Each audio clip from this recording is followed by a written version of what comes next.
Friends, Bharat में जितनी सांस्कृतिक विविधता है, उतनी ही खाद्य विविधता, फूड डायवर्सिटी भी है। हमारी ये फूड डायवर्सिटी दुनिया के हर इन्वेस्टर के लिए एक डिविडेंड है। आज जिस तरह पूरी दुनिया में भारत के प्रति जिज्ञासा बढ़ी है, वो भी आप सभी के लिए बहुत बड़ी अपॉर्चुनिटी लेकर आया है। पूरी दुनिया की फूड इंडस्ट्री के पास भारत की खाद्य परंपराओं से भी सीखने के लिए बहुत कुछ है। हमारे यहां सदियों से एक बात, यानी जीवन का हिस्सा है, हर परिवार की सोच का हिस्सा है। हमारे यहां कहा जाता है, यथा अन्नम तथा मन्नम, अर्थात हम जैसा खाना खाते हैं वैसा ही हमारा मन भी बनता है। यानी फूड न केवल हमारी फिजिकल हेल्थ में बहुत बड़ा फैक्टर होता है, बल्कि हमारी मेंटल हेल्थ में भी बहुत बड़ा रोल निभाता है। भारत का सस्टेनेबल फूड कल्चर हजारों वर्षों की विकास यात्रा का परिणाम है। हमारे पूर्वजों ने फूड हैबिट्स को आयुर्वेद से जोड़ा। आयुर्वेद में कहा जाता है, ऋतभुक अर्थात सीजन के हिसाब से खान पान, मित भूख अर्थात बैलेंस डाइट, और हित भूख अर्थात हेल्दी फूड्स। ये भारत की वैज्ञानिक समझ का अहम हिस्सा है। सदियों से भारत से होने वाले खाद्यान्न और खासकर मसालों के व्यापार के जरिए भारत के इस ज्ञान का लाभ पूरे विश्व को मिलेगा। आज जब हम ग्लोबल फूड सिक्योरिटी की बात करते हैं, जब ग्लोबल हेल्थ को लेकर इतने कंसर्न्स एक्सप्रेस किए जाते हैं, तो ये जरूरी हो गया है कि हमारी फूड प्रोसेसिंग इंडस्ट्री सस्टेनेबल और हेल्दी फूड हैबिट के इस एंशिएंट नॉलेज को भी जाने, समझे और उसे एडॉप्ट करे। मैं आपको उदाहरण देता हूं मिलेट्स का। इस साल दुनिया इंटरनेशनल मिलेट्स ईयर मना रही है। हम सब जानते हैं कि मिलेट्स हमारी सुपर फूड बकेट का हिस्सा है। भारत में हमने इसे श्री अन्न की पहचान दी है। सदियों से अधिकांश सिविलाइजेशन में मिलेट्स यानी श्री अन्न को बहुत प्राथमिकता दी जाती थी। लेकिन ये बीते कुछ दशकों में भारत समेत अनेक देशों से मिलेट्स फूड हैबिट से बाहर होते चले गए। इसका बहुत बड़ा नुकसान ग्लोबल हेल्थ को भी हुआ, सस्टेनेबल फार्मिंग को भी हुआ और सस्टेनेबल इकोनॉमी को भी हुआ। भारत की पहल पर आज दुनिया में एक बार फिर मिलेट्स को लेकर जागरूकता अभियान शुरू हुआ है। मुझे विश्वास है, जैसे इंटरनेशनल योग दिवस ने योग को दुनिया के कोने कोने तक पहुंचाया, वैसे ही अब मिलेट्स भी दुनिया के कोने कोने तक पहुंचेंगे। अभी जब भारत ने G20 समिट में दुनिया के बड़े बड़े लीडर्स को होस्ट किया और इसी स्थान पे हुआ था, तो उन्हें भी मिलेट से बनी डिशेस खूब पसंद आई। आज भारत में कई बड़ी बड़ी कंपनियां मिलेट से बने प्रोसेस्ड फूड आइटम मार्केट में लॉन्च कर रही है। इस दिशा में कैसे ज्यादा से ज्यादा अवसर बने, कैसे श्री अन्न की फूड मार्केट में हिस्सेदारी बढ़े, आप सब इस पर चर्चा करें, इसका एक कलेक्टिव रोड मैप तैयार करें, जिसका लाभ इंडस्ट्री और किसान दोनों को हो। देवियों और सज्जनों, अब हम एक संक्षिप्त फिल्म दिखाने जा रहे हैं जो खाद्य प्रसंस्करण क्षेत्र में हुई प्रगति और वर्ल्ड फूड इंडिया 2023 में हम क्या उम्मीद कर सकते हैं इसकी एक झलक प्रदान करती है। ये विशेष प्रस्तुति हमें खाद्य प्रसंस्करण के गतिशीलता का एक स्नैपशॉट देगी। Ladies and gentlemen, we now have a special screening of a short film which will give us an overview of the dynamic realm of food processing and about World Food India 2023. Can we play the film, please?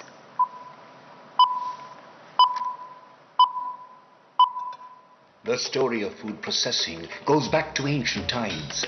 Early Indian civilizations used methods like sun-drying, salt and fermentation. With the advent of industrialization and the Green Revolution, greater production demanded more processing. And convenience foods came in leaps and bounds with focus on traditional and healthy foods. With its rapidly growing economy, India stands tall in this journey of food processing, all set today to become the food basket of the world. And in the last 9 years, India has been flying high and performing like never before under the able leadership of Honorable Prime Minister Shri Narendra Modi. Our strong agriculture base provides us a solid launchpad to create a vibrant food processing sector. Our vast consumer base, rising incomes, favorable investment climate, and a government dedicated to ease of doing businesses all make in India the place to be for the global food processing fraternity. Today, India is the land of abundance, brimming with opportunities, excelling with record-breaking production and exports. The entrepreneurial vigor of the food processing industry has led the sector to achieve new heights. The sector has grown by 7.26% during the last few years, and processed food exports now constitute 25.6% of agri exports compared to 13.7% in 2014-15. The gross value addition of food processing sector has also increased to rupees 2.08 lakh crores in 2021-22 from rupees 1.34 lakh crores in 2014-15. The government incentive schemes have also transformed the preservation and processing infrastructure landscape of the country. More than 56,300 food processing enterprises have been supported during the past 9 years, and seed capital provided to more than 1.25 lakh self-help groups, bringing the value chain nearer to the farmers. These projects have already resulted in creation of more than 215 lakh metric ton processing and preservation capacity, benefited about 32 lakh farmers, and generated about 9.75 lakh direct and indirect employment opportunities. Today, the sector has brought smiles to many faces by becoming the largest employer of the registered manufacturing sector with a share of 12.2% in total employment. Now, it's time for all of us to celebrate together and take on every opportunity. Get ready, as more than 80 countries, 200 speakers and 12 partner ministries, departments and commodity boards are all set to converge in a one-of-a-kind event, being inaugurated by Honorable Prime Minister Shri Narendra Modi. Presenting World Food India 2023, Processing for Prosperity.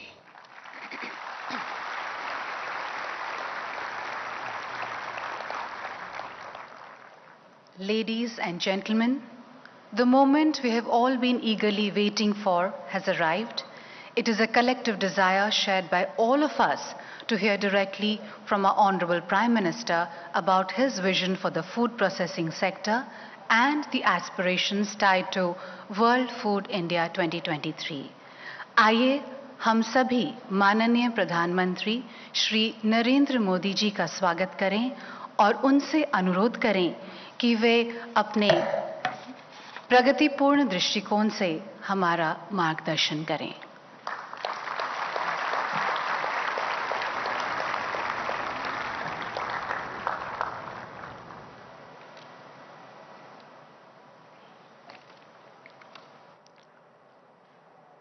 कार्यक्रम में उपस्थित केंद्रीय cabinet में मेरे सहयोगी श्री पीयूष गोयल जी, गिरिराज सिंह जी, पशुपति पारस जी, पुरुषोत्तम रूपाला जी, प्रहलाद सिंह पटेल जी, दुनिया के अलग अलग देशों से आए सभी अतिथिगण, राज्यों से आए मंत्रीगण, उद्योग जगत और स्टार्टअप वर्ल्ड के सभी साथियों, देश भर से जुड़े हमारे किसान भाई और बहन, देवी और सज्जनों, आप सभी का world food India global conference में स्वागत है। आप सबका अभिनंदन है।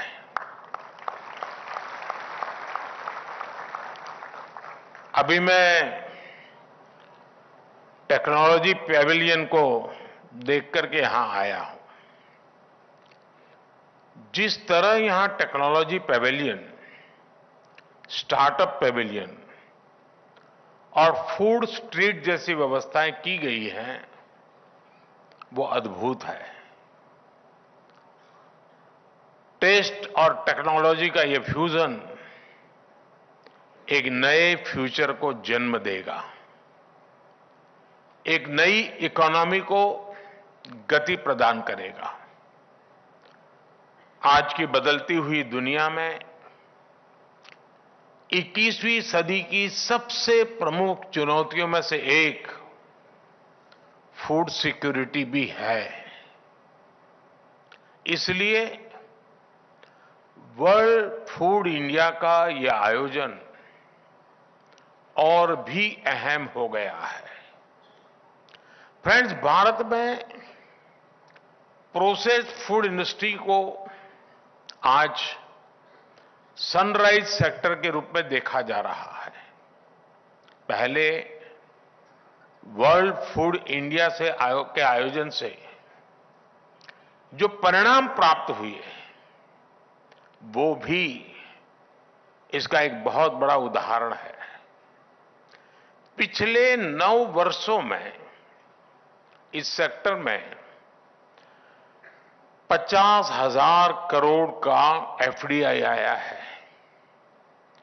ये भारत सरकार की प्रो इंडस्ट्री और प्रो फार्मर्स पॉलिसीज का परिणाम है।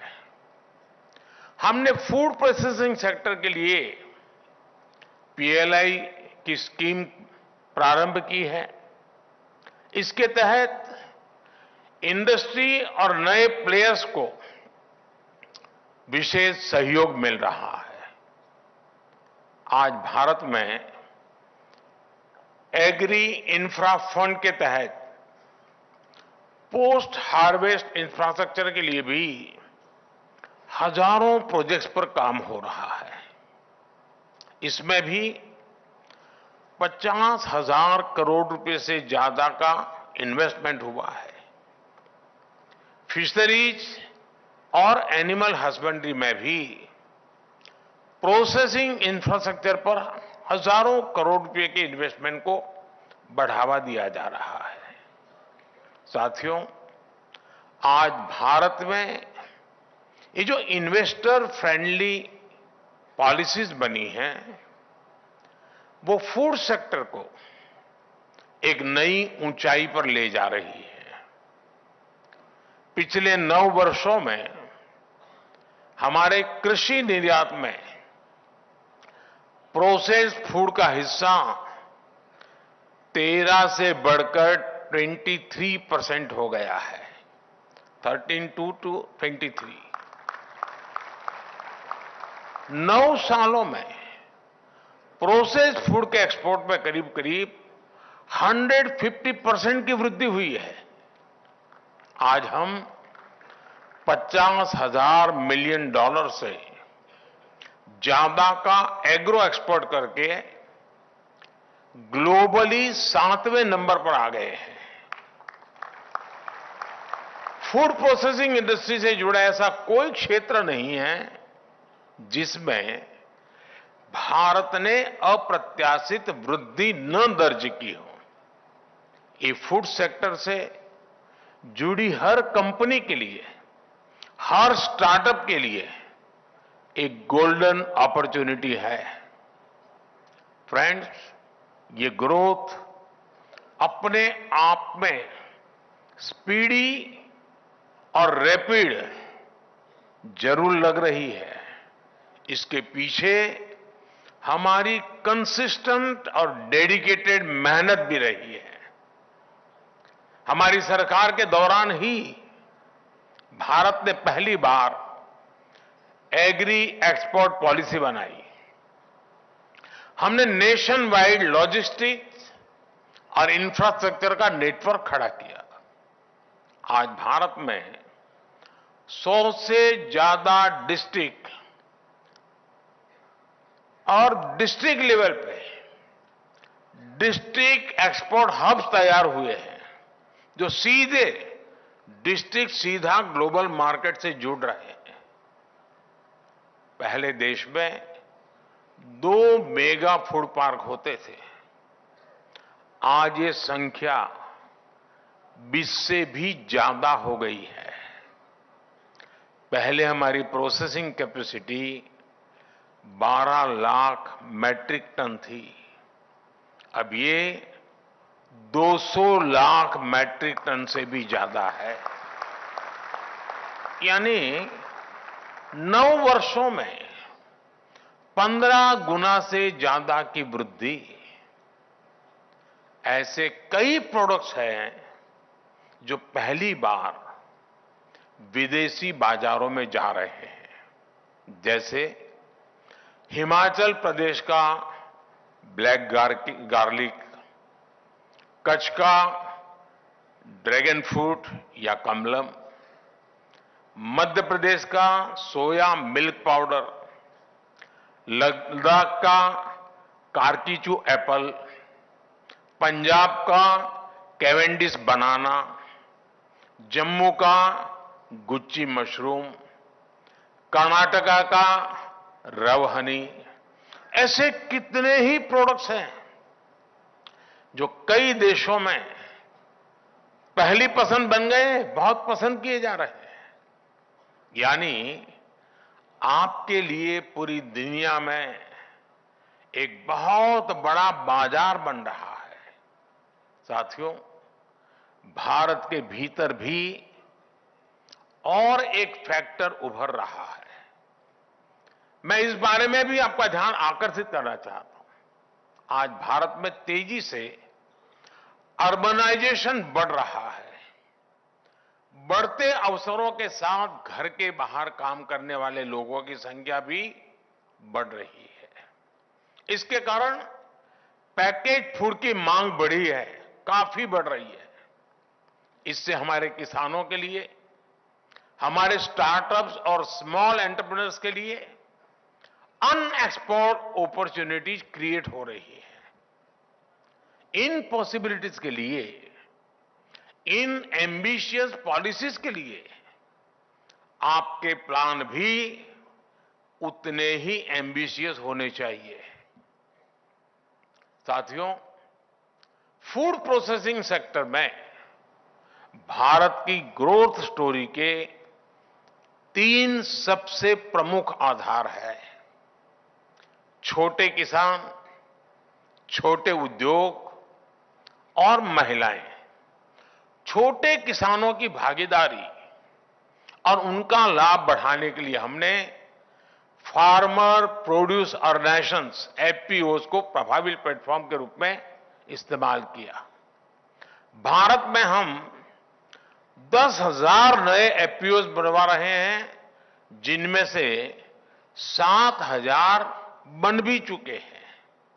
इससे किसानों के लिए मार्केट तक पहुंच और प्रोसेसिंग सुविधाओं की उपलब्धता बढ़ रही है।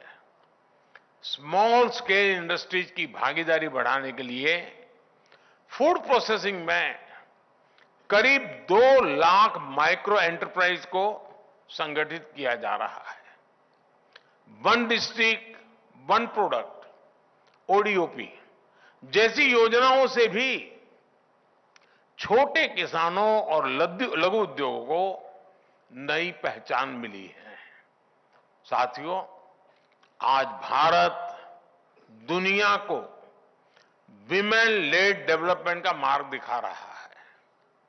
भारत की इकोनॉमी में महिलाओं की भागीदारी लगातार बढ़ रही है। इसका भी फायदा फूड प्रोसेसिंग इंडस्ट्री को हो रहा है। आज भारत में 9 करोड़ से ज्यादा महिलाएं सेल्फ हेल्प ग्रुप से जुड़ी हैं। आप सब जानते हैं, भारत में हजारों वर्षों से फूड साइंस की लीडिंग साइंटिस्ट महिलाएं ही रही है। हम जो फूड वैरायटी देखते हैं, जो फूड डाइवर्सिटी देखते हैं, ये भारतीय महिलाओं की स्किल और नॉलेज का नतीजा है। अचार, पापड़, चीज, मुरब्बा जैसे कितने ही प्रोडक्ट्स के मार्केट को महिलाएं अपने घरों से चलाती रही है।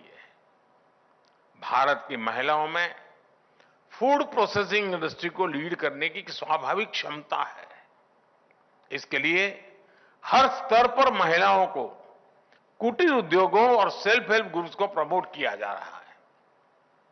आज इस कार्यक्रम में भी 1 लाख से ज्यादा महिलाओं को, जो विमेन सेल्फ हेल्प ग्रुप चलाती हैं, 1 लाख से ज्यादा महिलाओं को करोड़ों रुपयों की सीड कैपिटल दी गई और मैंने टेक्नोलॉजी के लिए अभी यहां से उसको ऑलरेडी उनके खाते में जमा कर दिया। मैं इन महिलाओं को विशेष बधाई देता हूं, अपनी शुभकामनाएं देता हूं। फ्रेंड्स, भारत में जितनी सांस्कृतिक विविधता है, उतनी ही खाद्य विविधता, फूड डाइवर्सिटी भी है। हमारी ये फूड डाइवर्सिटी दुनिया के हर इन्वेस्टर के लिए एक डिविडेंड है।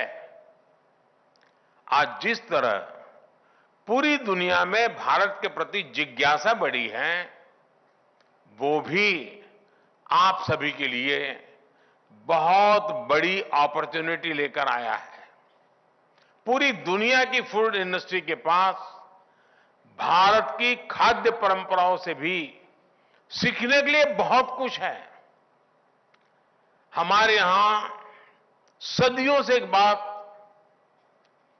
यानी जीवन का हिस्सा है, हर परिवार की सोच का हिस्सा है। हमारे यहां कहा जाता है, यथा अन्नम तथा मन्नम, अर्थात हम जैसा खाना खाते हैं वैसा ही हमारा मन भी बनता है। यानी फूड न केवल हमारी फिजिकल हेल्थ में बहुत बड़ा फैक्टर होता है, बल्कि हमारी मेंटल हेल्थ में भी बहुत बड़ा रोल निभाता है। भारत का सस्टेनेबल फूड कल्चर हजारों वर्षों की विकास यात्रा का परिणाम है। हमारे पूर्वजों ने फूड हैबिट्स को आयुर्वेद से जोड़ा।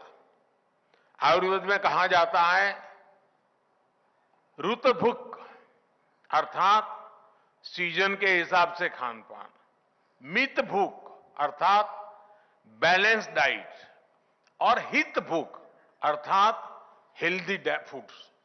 ये भारत की वैज्ञानिक समझ का अहम हिस्सा है। सदियों से भारत से होने वाले खाद्यान्न और खासकर मसालों के व्यापार के जरिए भारत के इस ज्ञान का लाभ पूरे विश्व को मिलेगा। आज जब हम ग्लोबल फूड सिक्योरिटी की बात करते हैं, जब ग्लोबल हेल्थ को लेकर इतने कंसर्न्स एक्सप्रेस किए जाते हैं, तो ये जरूरी हो गया है कि हमारी फूड प्रोसेसिंग इंडस्ट्री सस्टेनेबल और हेल्दी फूड हैबिट के इस एंशियंट नॉलेज को भी जाने, समझे और उसे एडॉप्ट करे। मैं आपको उदाहरण देता हूं मिलेट्स का। इस साल दुनिया इंटरनेशनल मिलेट ईयर मना रही है। हम सब जानते हैं कि मिलेट्स हमारी सुपर फूड बकेट का हिस्सा है। भारत में हमने इसे श्री अन्न की पहचान दी है। सदियों से अधिकांश सिविलाइजेशन में मिलेट्स यानी श्री अन्न को बहुत प्राथमिकता दी जाती थी। लेकिन ये बीते कुछ दशकों में भारत समेत अनेक देशों से मिलेट्स फूड हैबिट से बाहर होते चले गए। इसका बहुत बड़ा नुकसान ग्लोबल हेल्थ को भी हुआ, सस्टेनेबल फार्मिंग को भी हुआ और सस्टेनेबल इकोनॉमी को भी हुआ। भारत की पहल पर आज दुनिया में एक बार फिर मिलेट्स को लेकर जागरूकता अभियान शुरू हुआ है। मुझे विश्वास है, जैसे इंटरनेशनल योग दिवस ने योग को दुनिया के कोने कोने तक पहुंचाया, वैसे ही अब मिलेट्स भी दुनिया के कोने कोने तक पहुंचेंगे। अभी जब भारत ने G20 समिट में दुनिया के बड़े बड़े लीडर्स को होस्ट किया और इसी स्थान पे हुआ था, तो उन्हें भी मिलेट से बनी डिशेस खूब पसंद आई। आज भारत में कई बड़ी बड़ी कंपनियां मिलेट से बने प्रोसेस्ड फूड आइटम मार्केट में लॉन्च कर रही है। इस दिशा में कैसे ज्यादा से ज्यादा अवसर बने, कैसे श्री अन्न की फूड मार्केट में हिस्सेदारी बढ़े, आप सब इस पर चर्चा करें, इसका एक कलेक्टिव रोड मैप तैयार करें, जिसका लाभ इंडस्ट्री और किसान दोनों को हो।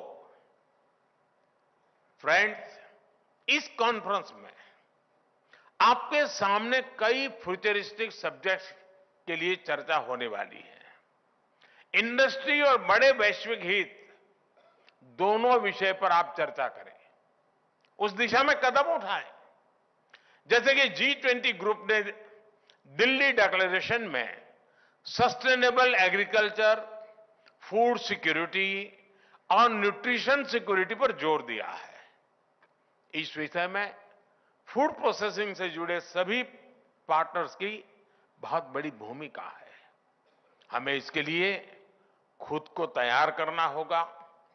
हम देश में 10 करोड़ से ज्यादा बच्चों को, गर्ल्स और प्रेग्नेंट वीमेन को पोषक आहार उपलब्ध कराते हैं। अब समय है कि हम खाद्य वितरण कार्यक्रम को डाइवर्सिफाइड फूड बास्केट की दिशा में ले जाएं। इसी तरह हमें पोस्ट हार्वेस्ट लॉसेस को और कम करना होगा। पैकेजिंग में और बेहतर टेक्नोलॉजी लाने के लिए काम करना होगा। सस्टेनेबल लाइफस्टाइल के लिए फूड वेस्टेज को भी रोकना एक बड़ी चुनौती है। हमारे प्रोडक्ट्स ऐसे होने चाहिए जिनसे वेस्टेज रुके। टेक्नोलॉजी भी इसमें एक अहम रोल अदा कर सकती है। हमें पेरिसेबल प्रोडक्ट्स की प्रोसेसिंग ज्यादा से ज्यादा बढ़ानी होगी। इससे वेस्टेज भी कम होगा, किसानों को भी फायदा होगा और प्राइस फ्लक्चुएशन को रोकने में भी मदद मिलेगी।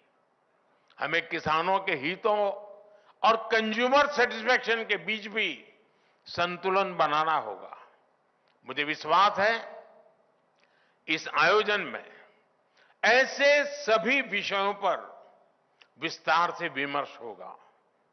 यहां जो निष्कर्ष निकलेंगे उनसे विश्व के लिए एक सस्टेनेबल और फूड सिक्योर भविष्य की नींव पड़ेगी। आप सभी को एक बार फिर मेरी अनेक अनेक शुभकामनाएं हैं और मैं जो लोग दिल्ली है, दिल्ली के आसपास यहाँ जो इन विषयों में रुचि रखते हैं, चाहे एग्रीकल्चर यूनिवर्सिटी के स्टूडेंट्स हो, स्टार्टअप की दुनिया के लोग हो, किसान संगठन चलाने वाले लोग हो, मैं उनसे आग्रह करूंगा, कभी 3 दिन ये फेस्टिवल यहां चलने वाला है, आप जरूर आइए, 2-4 घंटे लगाइए, देखिए दुनिया कितनी तेजी से बदल रही है। हमारे खेत की हर चीज का कितने प्रकार से उपयोग हम कर सकते हैं, हम कैसे वैल्यू एडिशन करके हमारी इनकम बढ़ा सकते हैं, बहुत सारी चीजें आज यहां मौजूद है।